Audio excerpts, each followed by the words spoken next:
बंगाल बदल रहा है। जिस राज्य में कभी वंदे मातरम पर राजनीति होती थी, आज उसी बंगाल में मदरसों के अंदर भी गूंजेगा राष्ट्रगीत।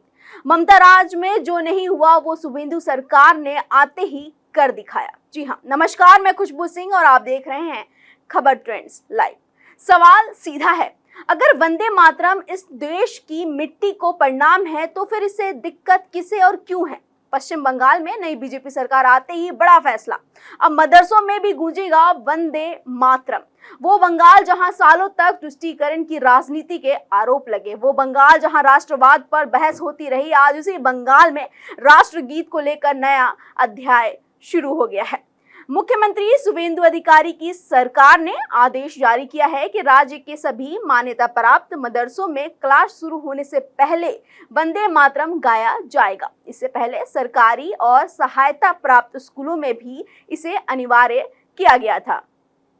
अब सवाल उठ रहा है कि जब यही बंगाल सालों तक ममता बनर्जी के शासन में था, तब ऐसा फैसला क्यों नहीं लिया गया? क्या तब सेक्युलरिज्म के नाम पर राष्ट्रगीत से दूरी बनाई गई, या फिर वोट बैंक की राजनीति राष्ट्र भावना से बड़ी हो गई थी? वंदे मातरम का अर्थ होता है, हे मातृभूमि, मैं आपको नमन करता हूँ। यह किसी धर्म विशेष की गीत नहीं, बल्कि भारत माता के प्रति सम्मान का प्रतीक है। जिस मिट्टी में जन्म लिया, जिस देश का अन्न खाया, उसे प्रणाम करने में आपत्ति कैसी?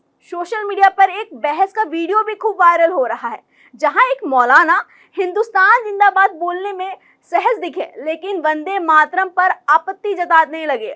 अब जनता पूछ रही है कि हिंदुस्तान जिंदाबाद ठीक है, तो हिंदुस्तान की धरती को प्रणाम करना गलत कैसे? आखिर समस्या शब्दों से है या सोच से?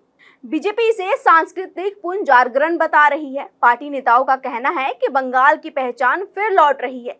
जहां कभी बंकिम चंद्र चट्टोपाध्याय ने वंदे मातरम लिखा था, उसी बंगाल में अब राष्ट्रगीत को फिर सम्मान मिल रहा है। और अगर बात राष्ट्रवाद की हो तो उत्तर प्रदेश का मॉडल भी बीजेपी बार बार सामने रखती है।